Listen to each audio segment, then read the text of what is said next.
This is Between Hook Sets. I'm Jason Walter from In Through the Outdoors with my partner in slime, Kurt Underhill from the Fishing Crew. What do you know, buddy? I know that there's got to be somebody out there that looks at me setting the hook going, that dude's doing it right-handed. Yeah, I've never said anything about guy. that.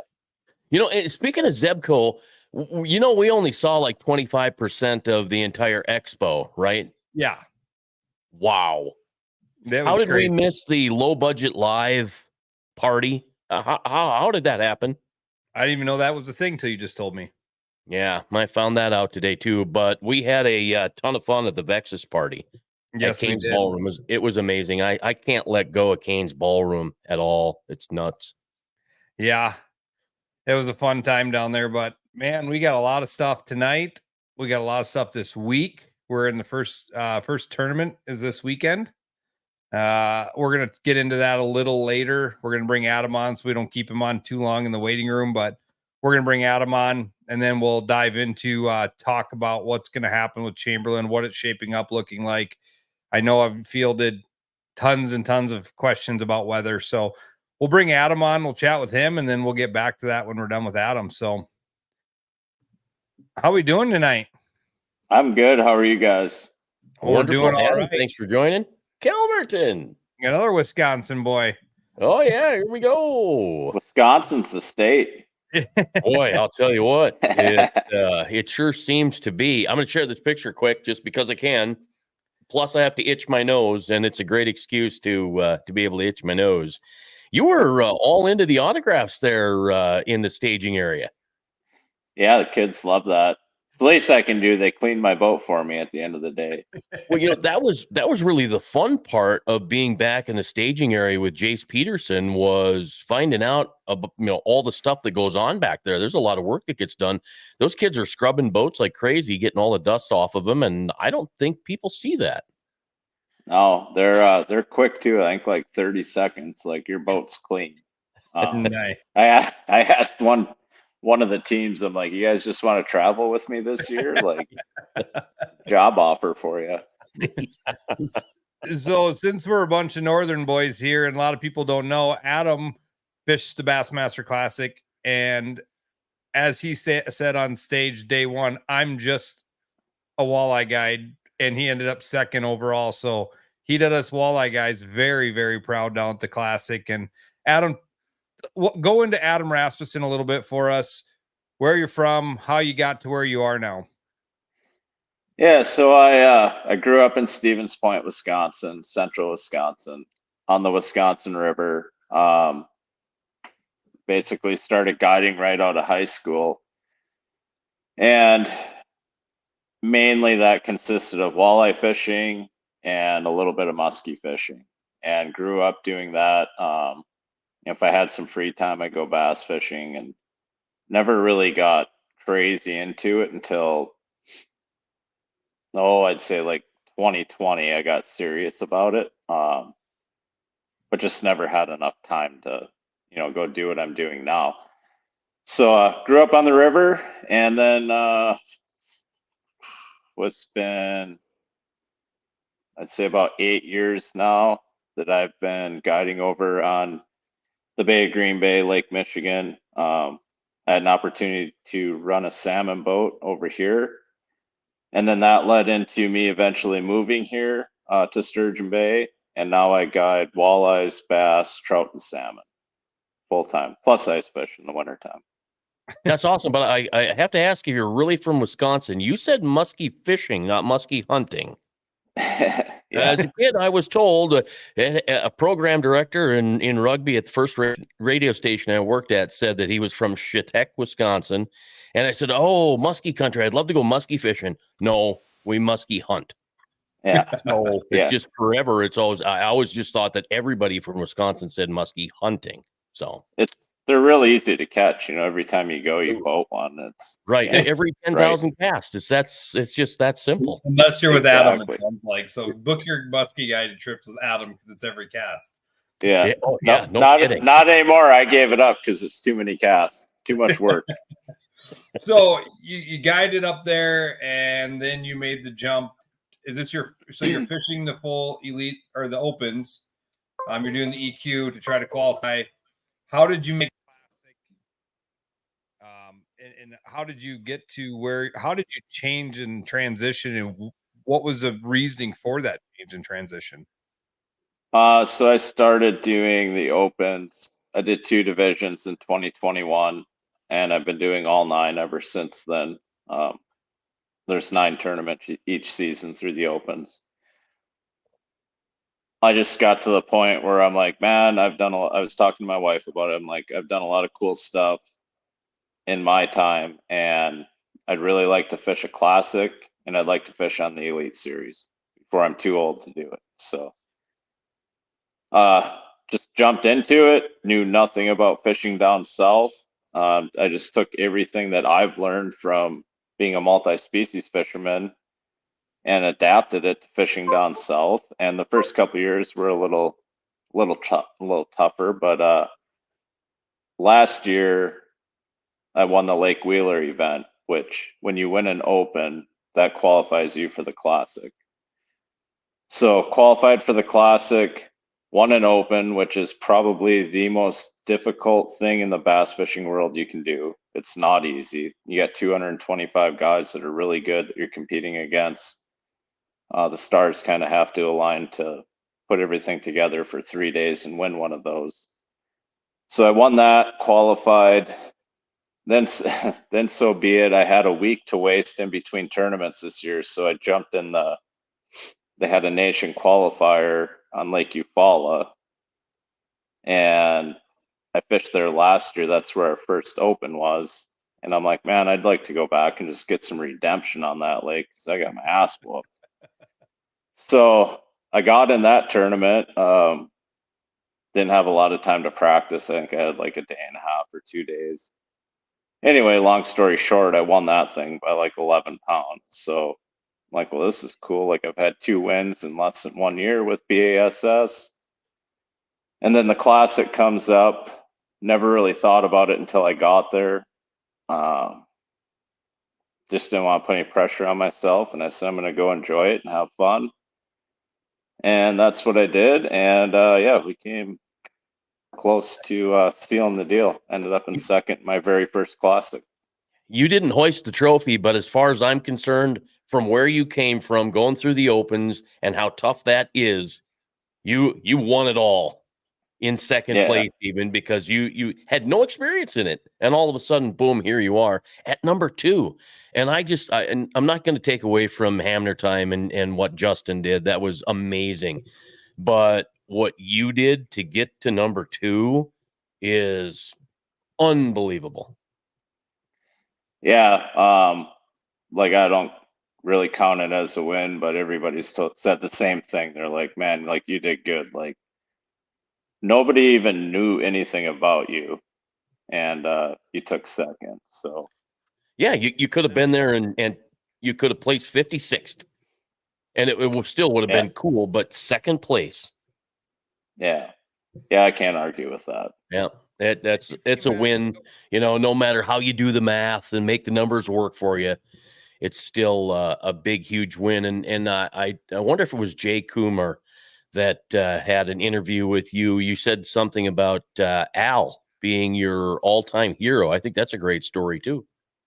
Yeah, I was actually born in Brainerd. When I was 3, we ended up moving to Stevens Point, but it was just kind of one of those things. When I was a kid, like you looked up to the lenders, like that's where you learned everything. So most of my life growing, like I was addicted to fishing since I was 4 years old. Like every second I had to get in a boat and go fishing, I was fishing.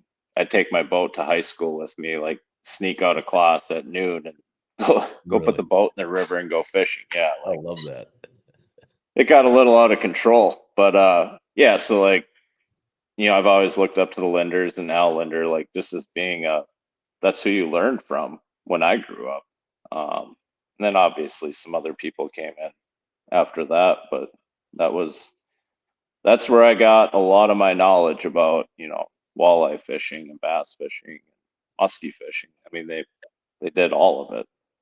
Yeah, they did, but I don't think a whole lot of people, maybe people in the social media world and those that watch the TV show, but the regular average Joe fisherman, I don't think realizes that Al spent that much time bass fishing and really was this close to being a superstar bass angler. Yeah, yeah. A lot of people don't realize that. Yeah, like he's like me. Like he's like, if I'm going fishing for fun, like I'm going bass fishing. Like I'd rather bass fish than do anything else. So kind of the I'm same learning that. I don't know. What do you think deal. of this whole panorama thing? They just came in the mail today. It's the 6 cent stuff. I love how they're gonna lay on the bottom and you just I don't know. I saw them and I'm like, that's it. I gotta have them. So, some of this bass stuff is, I got a couple of Nessies. I didn't realize they were that big, but I've got a lot to learn. But I really think for a person that's struggling catching walleye, that maybe you should switch to bass fishing. Because I just think a person's going to learn more. I might learn more by doing that. Right. Yeah, there's so many cool little baits out there. It gets a little overwhelming. That's Yeah, about right. a tenth of the wall behind me. And then I got boxes of stuff strewn all over the shop and a boat full of stuff. It's like, That's awesome when you guys get all that free stuff. I mean, yeah, that's it's all free. Yeah. it's just amazing. Don't have to pay for anything. Don't pay for your gas. You don't pay for your food. That's I think people, that's one thing that's misunderstood. That the guys like you or pro staff members, there's still a lot involved. It's just not a free ride all the time. No, I mean, we have to work hard for what we get, and nothing's free in life. I burn up about 3 credit cards a year, just burn the mag strips right out of Yeah, them. right.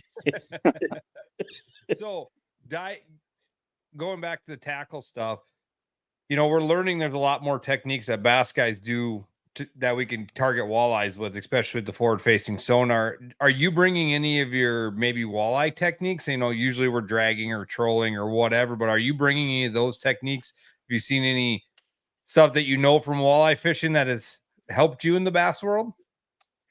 Not really technique wise, but I would say, like, what I've learned with walleye fishing is generally they're fairly easy to catch. It's finding them that's the hard part, and it's all relevant to food. And like I've taken that into the world of bass fishing. It's the same thing. I don't care if you're fishing for muskies, salmon, walleyes, bass, perch, bluegills. Like it all comes down to structure and forage. And I'm always paying attention to where the forage is or how they're relating to it when I'm down south. And I think, years of fishing multiple species and just understanding how forage works in relation to fish. I mean, they have to eat. All they do is swim and eat. I mean, they have a brain this big. They're not that smart. We give fish way more credit than but it's that's what I put to use down south. Not so much technique wise, but just understanding forage and how fish relate to it, and how they set up on structure. If there's wind driven current or it's a river system with current, they all kind of set up the same. This is what Grand looked like from what I understood. It was I might have made it a little bit easier for people to see that there was a ton of catfish and drum and carp and one bass there, but did you find that with your forward facing sonar?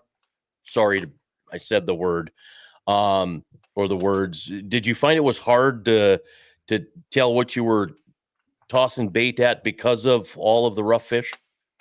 Yeah, I mean, you could pretty much rule out trying to figure out what species you're casting at. A largemouth looks very similar to a drum, and as well as like a wiper or white bass, whatever you want to call them. You can kind of tell by like how fast they move, but it's still not like 100%. I wasn't throwing at individual fish. Like I use forward facing to basically not waste a cast. If I was fishing brush piles, every one of my casts landed in the middle of the brush pile. I just didn't waste any time. I also used it to, I was catching them on spinnerbait on those rock points. If there wasn't like any activity, I just pull the trolling motor and run to the next one. If you saw like all those trash fish and everything in there, they're in there for a reason. They're in there feeding. That's why the bass were there as well. So if I saw activity, I would slow down and fish it a little bit more. If I didn't see anything, I'd just pull up and move. Yeah, that's a good lesson for people who are just starting to use forward-facing sonar and trying to understand how to work that whole thing, is to look for activity. It makes a ton of sense. Yeah, it's not always just casting at a fish. There's many different ways to use it.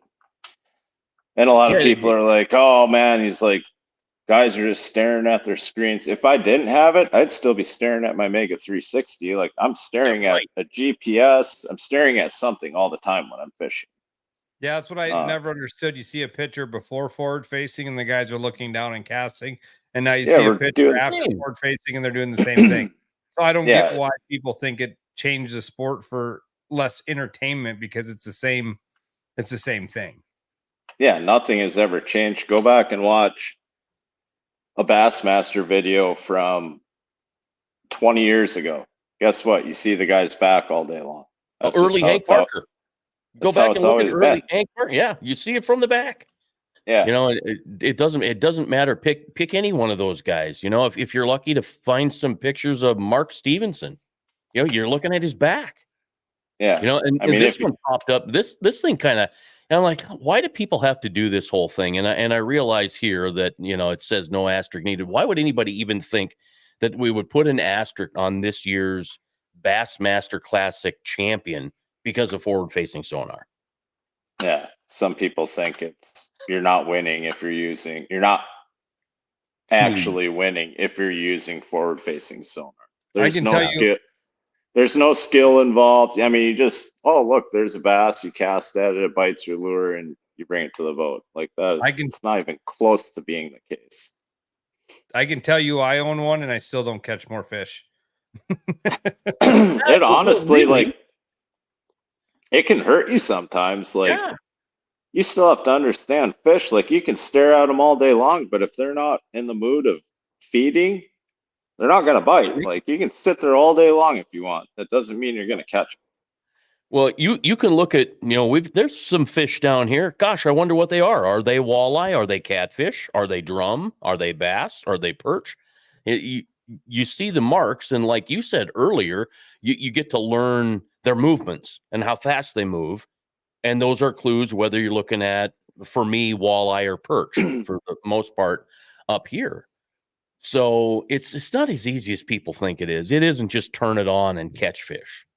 No, I think a lot of the people complaining about it spend way too much time on their couch instead out in the boat fishing and learning all that. Yeah, that's true. I've said it once, and I've said it 100 times. If you wanted to ban forward facing, we should have started with GPS maps, spot locks, and a Vexilar. Vexilar changed ice fishing. GPS mapping changed everything, and so did spot lock. We can't stop evolution. Get with the times and go with it. The Hilux bottle and the green box changed fishing, for Pete's sake. Right. Yeah. I mean, it's flashers, like, those basically were forward-facing sonars. Like, I do it ice fishing. Like, I used to turn my puck so I could like look around. It's the same thing. Yeah. It's just now it's put in a different program. Yeah. So people don't, maybe, like I said, people that didn't follow along, you got second in the Classic, but you also came back from a 6-pound deficit and only lost by 2 pounds. Yeah, something like that. Hamner had 6-pound lead on you going into the final day, and you closed that gap to 2 pounds. And we were watching, in the Vexus booth or wherever, and I became an instant fan of Adam. Just like, you're a Vexus guy like we are, and it was awesome to see the support in the Vexus booth for you guys, and meet you at Cane's the night before. It was so much fun getting to know you down there, and didn't have much time because you were busy with one thing, fishing, but you came back and you almost close the gap. And what I find is crazy, and I didn't know this was a thing, but I didn't know you could follow hook bass and weigh them in. Oh yeah, I can do it. Yeah. Yeah, down south you can. Yeah. As long as you're not visually with your eyes looking at them. And it's one of those things, like especially fishing a jerkbait, like it happens. You might have them in the gill, and then one hook's like down their side, and then it tears out of the gill, and like that's the only hook you have in them. It's not like they're intentionally snagged. Yeah. But yeah, I didn't know that. Like that was the first time I learned that like, it didn't have to be gill plate forward or in the mouth or something like that. That was a legitimate thing. And we were watching live, and Hamner got one that way, and the announcer just played it off like, oh, he hooked one in the belly or hooked one in the side, and it was not a big deal. And I'm like, whoa, wait a minute. Like just kind of a shocking moment to me down there of going, I didn't think that was legal, but I guess it is. Yeah. It's still like hard for me to like understand that and get it through my head too. Yeah, like the only real rule we have is if you're looking at them with your eyes, your bait better be inside their mouth, and you have to show it. So it's mainly like spawning fish if they're on a bed and you're watching them eat it. You better not hook them outside the mouth, because you got to throw them back. They got to be inside the mouth. Yeah, that's interesting. I had not heard about that. So, Kurt, I'm glad you brought that up, because not that it's a big deal. It doesn't happen that often up here, but I know it gets talked about. The Touring Anglers Association tournament. I think this is interesting. There's a lot of guys on here from the Elite Series that aren't using anything at all except fishing. So you got Chris Johnston in first place, and these are the top 12 that are going into tomorrow. And you got Drew Cook there, and you got Joey Cifuentes and Corey Johnston and Gussie, and they got James Watson in 16. It would have been real interesting if he'd have made that top 12, just for fun, just to see if he'd be flipping boat docks or something. Right. I think people are finding out how many largemouths are in that lake right now. Yeah, somebody's mad because that secret got out, but yeah, there's always a secret to be told, right? And then have you paid attention to the Brian New thing? That Andrew Upshaw, I guess, I don't know. People say he blew the whistle on him. Brian screwed up. He owned it and said, okay, that's fine. I get it. You have any thoughts on that at all? I honestly, I saw it on Facebook. I didn't look into it. I know there's, I think Upshaw has a YouTube video explaining it, but I haven't had time to look into it.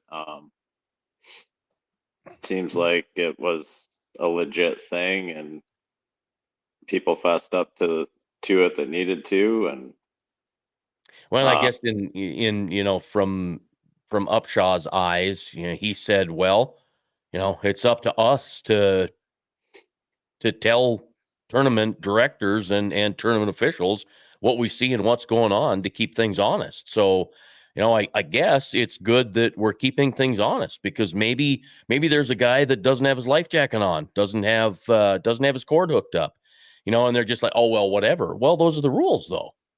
Right. Yeah. Right. I mean, there's so many anglers. I mean, there's 225 guys in the opens. Like, we have to police our own a little bit. And I would hope that if I was ever doing something wrong, somebody would turn me in. That's the way it should be. It should be honest. Yeah, right. Yeah, you should be honest. But then here again, when you're in the heat of the moment and you're fishing against 225 guys total, keeping track of absolutely everything can't be that easy. No, especially, I mean, stuff starts happening so fast, and like, I haven't had it happen to me yet, but I know the day's coming where I end up making a cast without calling or something crazy like that. Like,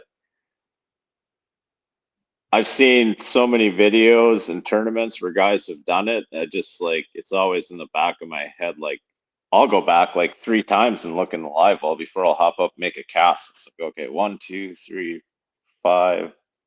all right, we got 5. And then you go back and look again, like it's just it can wreck a tournament. And yeah, like just trying to keep all that stuff straight is crazy.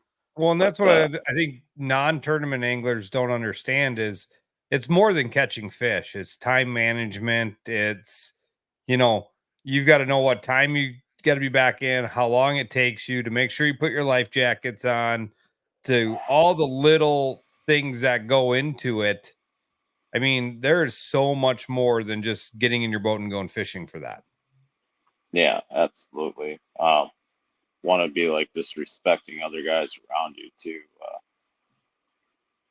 I've been done dirty a few times. I always try to respect everybody like the way I would like to be respected on the water. It doesn't always happen. Some guys cut you off. Some guys just pull into where you're fishing without asking. But yeah, there's so much that goes. How close is too close for you? Like my rule of thumb, and like I fish in the worst place in the world for it, Sturgeon Bay, like our spring tournaments, there might be 80 boats on, a half a mile stretch. So you get used to it. But like as a general rule of thumb for me, like if I'm casting on a spot and you're casting there and our baits are both landing in about the same spot, that's fine. When I'm casting here and your bait's landing closer to my boat, then it's a problem. That's a good way to put that. So you bring up Sturgeon Bay again in Green Bay. I can't seem to find enough people that understand the hardware store in Algoma, and I can't get enough people to understand. It's like, okay, but Kathy at the hardware store. If you're in Algoma, you have to go. That's the first place you go. And I was there a couple of years ago. We just booked another trip with Kins. I got lucky enough to fill a spot 3 years ago. And we're going out in May 13th, I think. And so my first stop before I do anything is go see Kathy at the hardware store. Is that not the coolest hardware store, bait shop or tackle store you've ever seen? Man, it's kind of a disaster, but like if you're willing to go dig through boxes, you will find what you're looking for. Hours. I spent hours in there a couple of years ago, and I walked out with I don't know, $1,200-$1,300 worth of stuff, but that was it. I went rummaging through boxes and shelves, and I'm like, Kathy, what's back here? She goes, no, hold on. Let me before you go back there. I'm like, I'm not going to steal anything. She goes, well, people always do. It's amazing. So Algoma and the hardware store, you must go if you're watching this and you ever end up in Algoma or even drive through. Stop at the hardware store. It is an amazing, it's an amazing spot. What you don't realize, Adam, is this guy likes to metal detect for fun. So that's probably why he loves that place so much. No, but I love it because it is. So in my mind for years and for decades, I wish I could find this one tackle store. And I'm sorry, the Bassmaster Cabela thing or Bass Pro Cabela, that's all well and good and Shields, and that's great. But I was looking for this place, and I found it in Algoma. Yeah. You usually find me next door at the other one where they have a bar in there and you can sit and have a Captain and Coke while you're rummaging through a bunch of crap you don't need to buy. They end up walking out with a big bag of spoons and flies that you're never going to use. Don't you go in the door and then don't you go downstairs or around a corner or something? And I think you just go around the corner. Around the corner. That's right. Yeah. Yeah. I can't wait to go back to Algoma in May. I'm excited. It's mini Christmas. It's just a little over a month away already. Time's flying by, but it's a ton of fun. Now that not that they got a lot of bass stuff there, but Kathy sent me home with a ton of salmon stuff for fishing Lake Oahe and a ton of fun there. But tell us about your guiding on out of Sturgeon Bay. Sean, how you doing? Tell us about the guiding on Sturgeon Bay and Green Bay and that. Give us a little more of that walleye action. Yeah, so generally, like most of the walleye fishing that I'll do guiding wise is just in the springtime, like from ice out until end of April. around the times that they're spawning, and it's really good. You can go catch as many as you want, and it's the time of year where you catch some of the biggest ones. And then once May gets here, then I'm kind of in smallmouth mode through May and June, and then middle to end of June, salmon starts. So I'm busy with that, and then kind of back to bass in the fall, September, October, up until last couple of years through November. Doing a lot of smallmouth trips at that time. So my walleye fishing is pretty limited. I don't do a ton of it anymore, but a fair amount.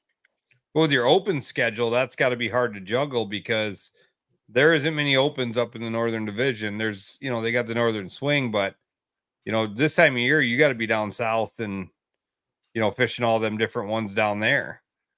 Yeah, this will be the first April in the last 2 years. I haven't been around in April, so this will be the first April that I'll be around quite a bit. I don't even have my DVX rigged yet. I have to go pick it up from the dealer and get that thing rigged. I think late next week, I already have some trips on the books. So you better get after that. We got to get cracking. Well, the good thing about interviews. The good thing about running Vex is you don't got to run all the extra power wire because they put good wire through the boat. So that's a nice thing. It takes a lot of your rigging time down by not having to pull new wire through that boat. Yeah, absolutely. They make it simple to rig. I think now we have 6 gauge running to the bow, 6 gauge to the dash. Last year they tried 8. I was one that I'm like, no, we need to do more. Like, run 2 gauge. I don't care. Like, run as much wire up there as you can. Because once you start running 2 or 3 graphs, a forward facing unit like a Mega 360, all that stuff, you got to have the wire to hold the power all the way to the bow. And then I throw 16-volt powerhouse lithiums in, and man, you have power for days. So you're running 16-volt to all your graphs in. Is that so? Are you running 2 36s for your trolling motor and then a 16 and a 12 for your house?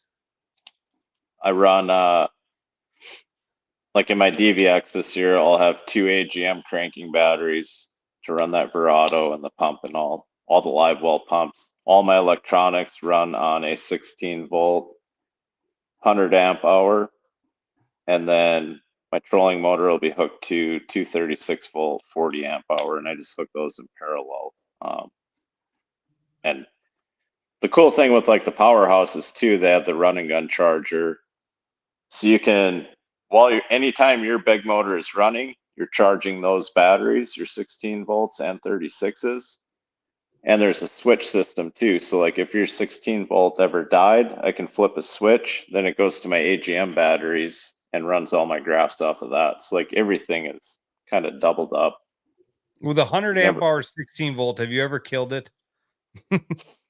I ran 100 amp hour last year in my VX21, and that ran 13 hours, and then it would die. But that's running 5 12-inch Solixes, 2 live transducers, and a 360. Do you have a live mounted on the back of your boat this year? No. You didn't dive into the live on the back of the boat? No, I can still see what they are on side imaging. So makes sense. Really. Think back to when we were trying to figure out where to put the cigarette lighter so we could charge our phone. Right. I mean, anymore times have changed. Yeah, right. Anymore, that's the least of anybody's worries anymore. Where am I going to plug my phone in? Because you got like 60 different USB ports to stick it in now. You got your choice, and it's pretty amazing. So you take off. Where's your next event? Next event is end of April, early May down at Logan Martin in Alabama. So fishing all 9 events last year and on this year, and then the Classic. What is fishing all these different lakes? What was one of your favorite places that you fished, and why? Oh man, one of my favorites. I mean, I have to go with the ones I've won on. Makes sense. Yeah. Wheeler, Eufaula, and Grand Lake's pretty fun. Yeah. I I guess I kind of like. I like them all. Like I like the lakes that Toledo Bend was fun. Like I like the lakes that have a good population of big ones in it. So if you do stumble one of the days, like you're not screwing your whole tournament. Like you can make up ground the next day. I kind of like that, and big bass are a lot more fun to catch. But places like Toledo Bend is fun. Grand's fun. Wheeler, Lake Gunnersville. We haven't even gone there, but Keith Tripp, one of the Vexus reps, lives there, and I go down and visit him quite a bit. And I've been on that lake 5 times, and 4 out of the 5 trips I've caught one over 8 pounds there. I mean, the lake's is that in your full of schedule big this fish. year? What's that? Is that in your schedule this year? Going to Gunnersville? Yeah, is that on the open schedule or no? I guess I don't even know what the open schedule is. No, like we don't have a tournament there, and there hasn't been one there for a while. The elites were there a few years ago, but I mean that the whole Tennessee River system is fun. As long as you know how current, you know what that does to the fish on the Tennessee River. When you figure that out, you're pretty good at it. Last year I won Wheeler. That's Tennessee River. We went to Watts Bar, which is not like your typical size range of fish for a Tennessee River lake, but it is the Tennessee River. I don't remember what I took there. I think I took 11th. Like I just missed the cut for the final day.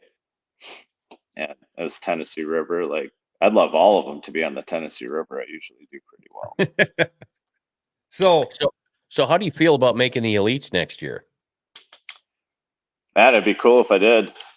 Got a couple different ways to pull it off yet. Obviously, if I would have won the Classic, I would have had an elite berth. That's why I'm still a little bummed out that I didn't make it.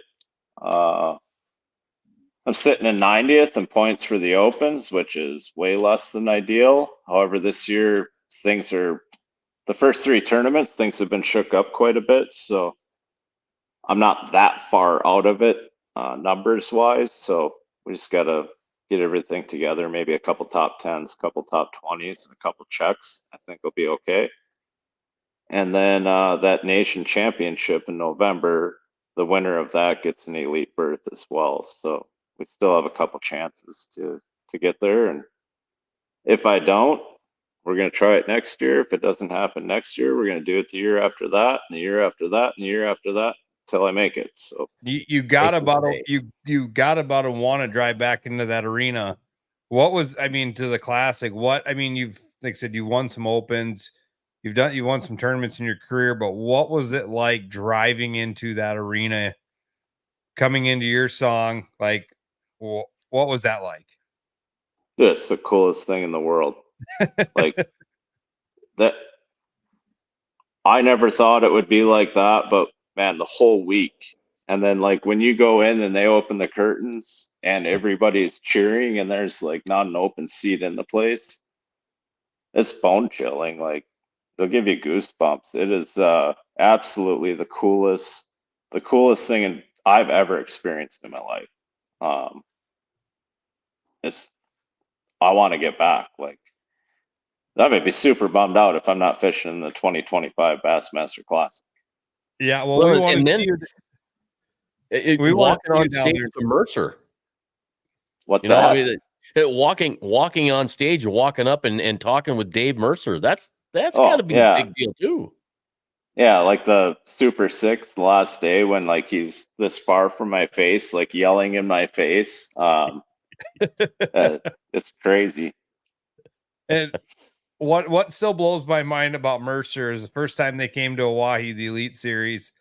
I watched a few of it. I really wasn't big into the bass world. I watch more and more and more now. just because I like to watch what they do and watch the fishing, and it's just fishing. So I watch it all, but I sit on the dock on day 2 of takeoff and I watch him, and he doesn't have anything written down. So when he's rambling stuff off about you, that's all off the top of his head, even though he messed your name up. It's about the only thing he got wrong, I'm sure, because that guy is incredible as announcer. Yeah, everybody thinks like he's got a iPad or something he's looking at. No, it's all in his brain. He knows every little stat about everybody that comes across. And yeah, I got to hand it to him. Like, to be able to do that and make it as exciting as you do, like, he's the man. It's unreal. He came up afterwards. He's like, all right, how do I say your name? Because I feel like I screwed it up every time. And I'm like, kind of did, but whatever. Rasmussen. Like, oh, man. He's like, I was so close. He's like, I won't let it happen next time. I'm like, it's all good. No worries. And he probably won't. That's the thing, is he probably will not mess that up. So, I mean, like I said, I stood behind him on the dock on day 2 of the takeoff. And, day 1, I was over on a bluff watching. Day 2, I stood behind him right in the same dock. And I was just like, he doesn't have nothing. There's not a notepad. There is absolutely nothing. And he can tell you if the guy won a bluegill tournament when he's 4 years old. It is incredible. Yeah, I can't remember what I did yesterday, and he can remember everything about all the anglers. It's crazy. We do have a question from Aaron Cole. How many tactics, Adam, will you try pre-fishing, or do you just have a few strengths you always lean on? I always try a lot of stuff. I carry way too much stuff in the boat with me, probably make it too complicated sometimes, but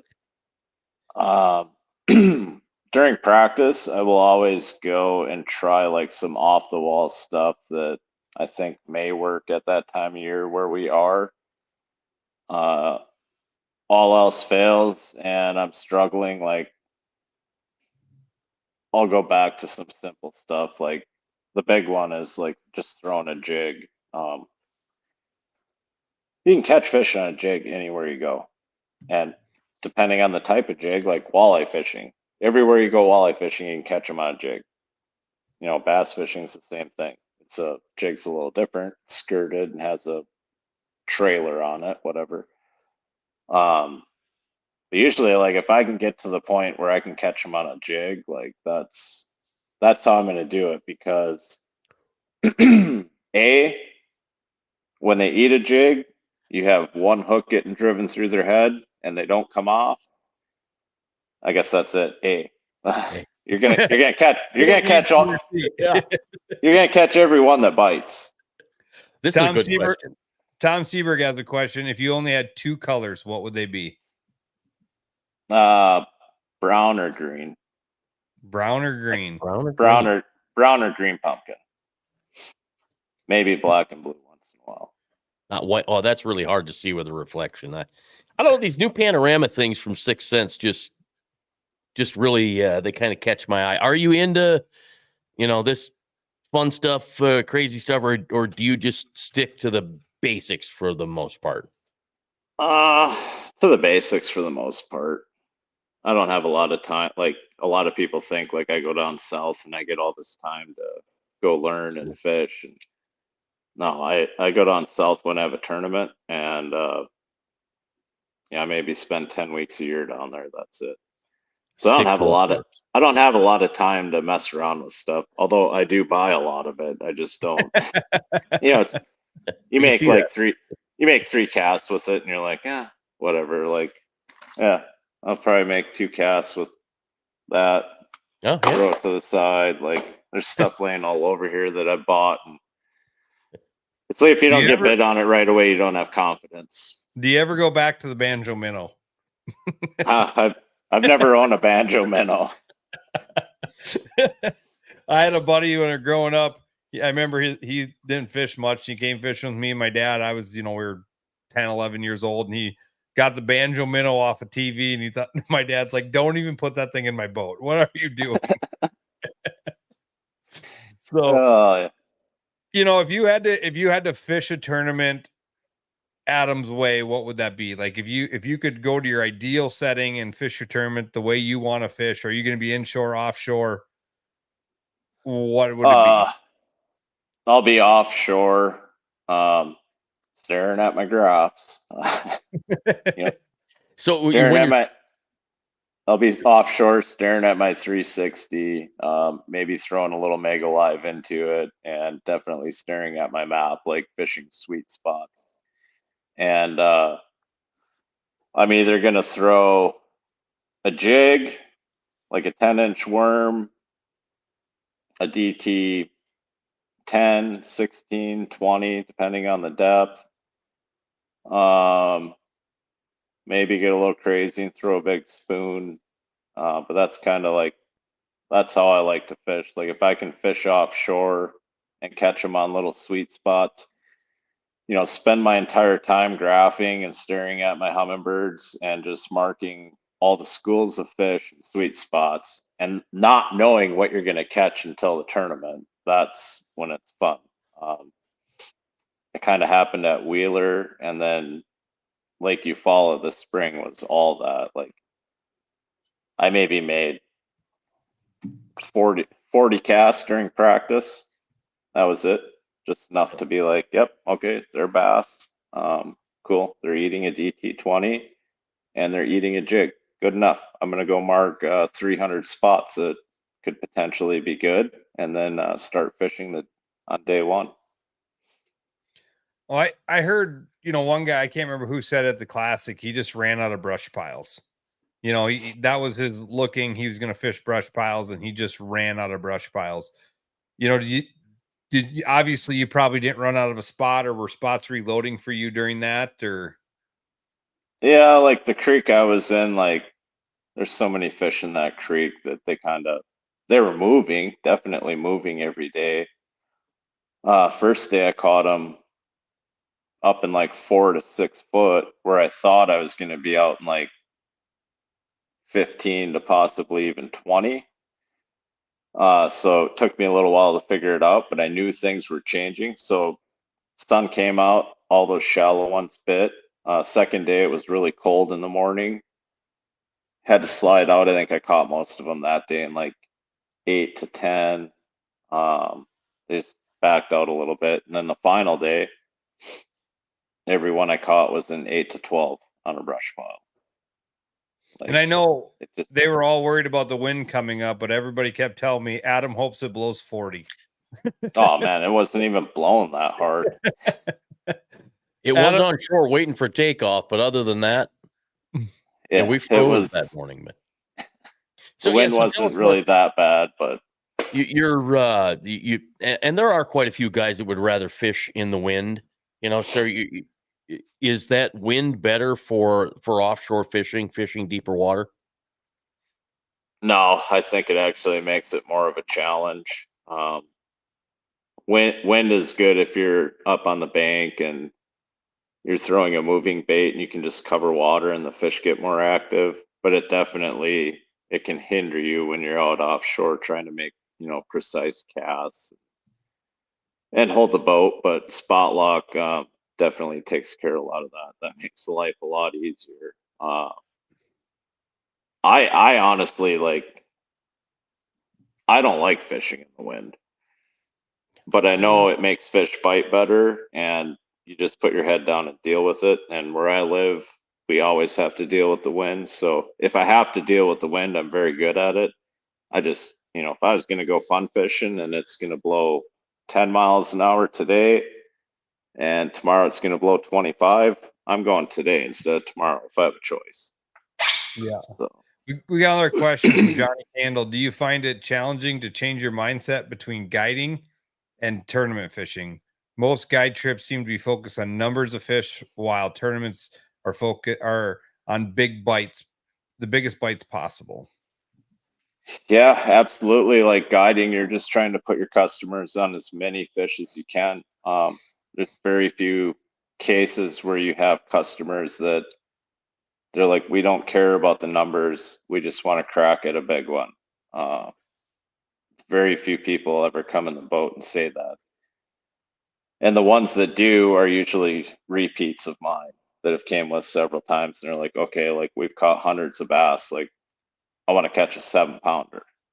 So guiding, you're just trying to catch every one that you can possibly get their baits in front of. And tournament fishing, like you need to catch 5. Like you only need 5 bites, but they have to be big. Yeah, So and it's you're happy with 5 big bites in a tournament, where guiding, that's a bad day. right, exactly. Yeah, it's two totally different games there. Yeah, that was a good question, because most of us wouldn't understand that to think about going out fishing for 5 bites. You can't. I want to miss 5 bites. Yeah, I want 50. I want whatever. Yeah, it's so different. It's amazing. Yep. Yeah, it's hard too to like get over the mental game of there are some tournaments where you're only going to get 5 or 6 bites, and like, man, if it doesn't start happening early, like it's very hard to stay focused. And like I'm always telling myself, like I'll get one, but it took me 2 hours, and then it's like, okay, like I've got 6 more hours to get 4. Like we got to speed it up a little bit, and it's just the clock's always ticking, and you're always battling the clock, and it's hard. Does it help to get the skunk off? Once you get the skunk off, does it seem to pick up a little bit more, or is that just kind of a beginner kind of thing? Oh, if I can get 5 in the boat and just get a limit, at a decent time, I'll really slow down and then make smarter decisions. But until that 5th one gets in, like one of my goals in fishing these opens, and I've already failed at it this year, is catching 5 every day. 5 bass every day of every tournament. You'll make the Elite Series. As crazy So I was as going it to ask sounds. that about the opens. There's been a lot of talk about the young guys and the scopers, and is it going to be a new young guy sport, and that's all we're going to see come up? What's your thoughts on that? Well,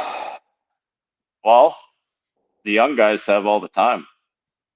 Dude, they I grew wish I was 24 years old and just got to go fishing every day and learn more and more and more. Unfortunately, I'm almost 40. I have a wife, I have 4 kids. I have a guide service to run. Like I can't just go bass fishing every day. That's not going to happen. And I think that's kind of just the way it is, where as you get older, you have less and less time. Where like these kids come out of college and, they can go and do it. I don't blame them a bit. I'd be doing the same thing. And that's why they're so good at a young age, and like the network of people that they have, they all talk to each other. They all know each other. And you're going to college, and this kid's from Pickwick, and this kid's from Sam Rayburn, and this kid's from here. Like you learn so much around the country in a little bit of time. That's why they're so good. And social media, I think, gets these kids out fishing a lot more than they probably would if they were just, more so than just fishing. Yeah, absolutely. There seems to be the attraction of holding up a fish and being successful, maybe is the way to put that, more than anything. Us older guys, I don't care if I'm holding a fish or not. You take a picture because you caught one time, but yeah. And I think some of these older guys that are complaining, I don't know. I'm an old guy. I embrace the technology. I love it. Frankly, I'm in my world, I'm pretty damn good at it. I can make it work for me. I just can't catch the fish because I don't know how to do it.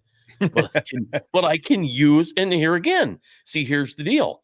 If I spent more time practicing fishing, and I just did an episode on that, the fact that I put hours into electronics, but I don't put hours into fishing, and I've got to start doing that if I want to catch fish.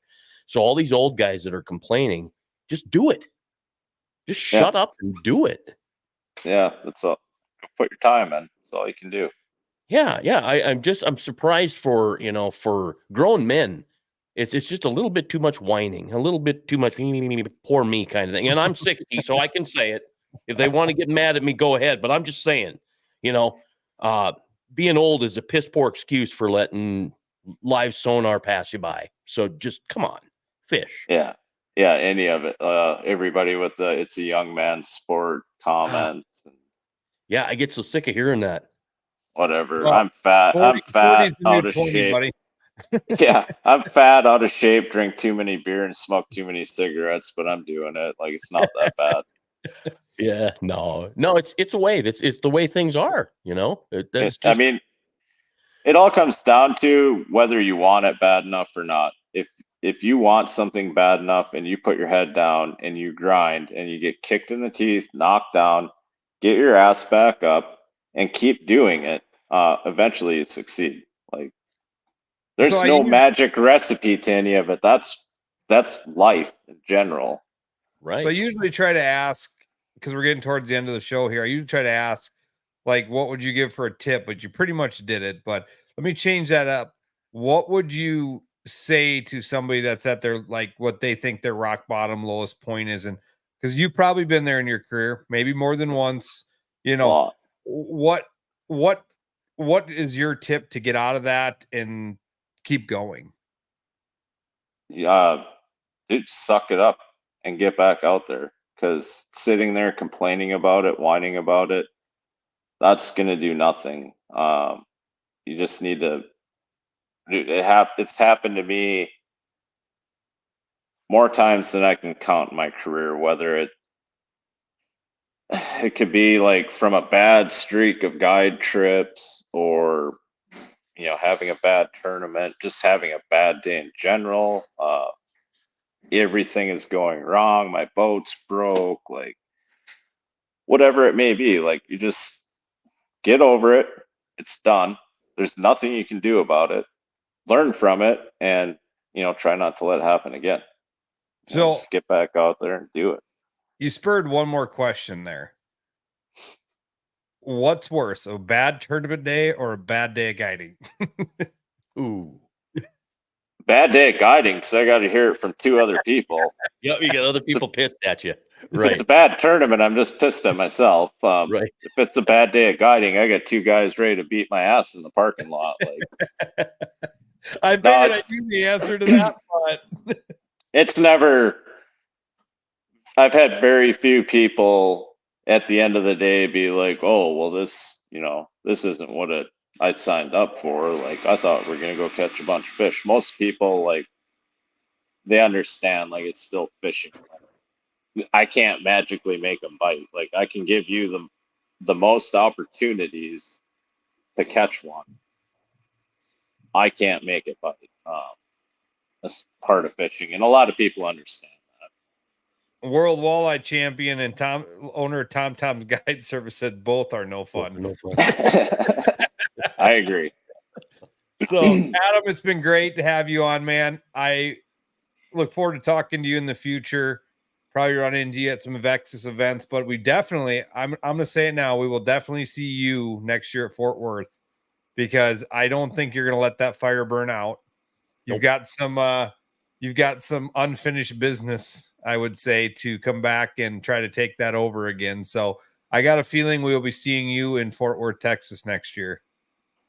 Absolutely. You're going to see me there no matter what. Hopefully it's fishing. So Yeah, I hope so too. hope to see you out there, and maybe we see you in June if you can sneak the wife away for another fishing trip on the South Dakota Bass Cup. yeah, I mean, if George is paying for it, I'm Right. I told George to tune in tonight, so hopefully he heard that. oh, he'll definitely hear it. If not, I will edit that down and I'll send him that clip. Yeah, there you go. Adam, thank you very much. Great to have you here. Thank you. You bet. Thanks, guys. All Thanks, right, Adam. appreciate it. Well, let me pop this up real quick here, because this is going to be our last few seconds of, or maybe few minutes of conversation. The weather's changing. Yeah, every time I open 5 different apps, I got 5 different weathers. So just to get into that quick, guys, we'll be sending out an email. You'll be seeing it coming to all the contestants in the tournament, but we are, there's no change in plans at the current moment. Like I've told everybody when they call me, the people can predict when the sun's going to pass in front of the moon at the exact second in 240,000 years, but they can't tell us what the weather's going to do in 2 hours. We are well aware of the high winds. Some of my apps are saying gusts of 55. Be assured we will not be sending you out if that is what's going to be.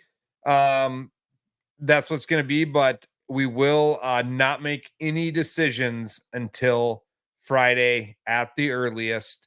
So you know that if we do decide to call Saturday, Sunday is looking a lot better currently.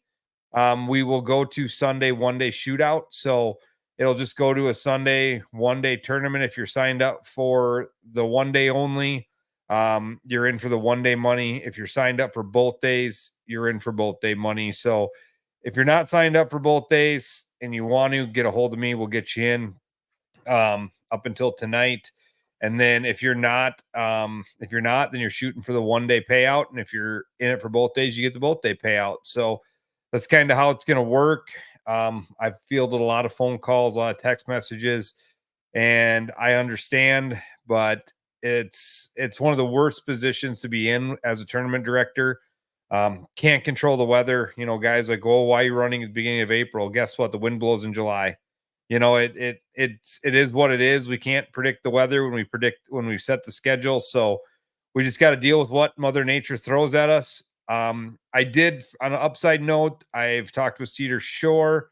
If the tournament is called for Saturday, they will be opening the bar at noon. So there will be stuff to do. Party. Also, I don't know. Do we want to let them in on what we got planned if we have weather delay? Yeah, I think we should let them know that, you know, we're going to try to step up the broadcast. We did a little bit more than the fishing crew normally has done in the past last year, and we're going to try to step it up this year. And if we end up with a weather delay, I would expect at least an hour program with interviews and information on Lake Francis case. We'll talk about the fishing that could have been, and we'll talk about some of the pre-fishing that will have been done, and then we'll plan on a Sunday tournament. We'll plan on a takeoff show and a midday report, and probably a weigh-in show as well. So I'm looking forward to it. I'm not a TV guy, but we're going to learn to figure it out. Yeah, I'm super excited with some of the stuff we worked on. I kept up chasing well past his bedtime Saturday night. Obviously, you can see I upgraded. I got a mic, and so I was playing with my new soundboard and mic, and he's over there making graphics, and we were having a lot of fun. So we're pretty excited for this tournament and the year to come. Stay tuned with us on all our different channels, the YouTube channel, the Facebooks. You can go to thefishingcrew.com now and look at the Facebook feeds from there. So, the YouTube feeds from there. So follow along this year. We're pretty excited, and I can't wait to see everybody on Friday night to get the season kicked off. Yep, it should be a ton of fun. All right, let's wrap it. This weekend,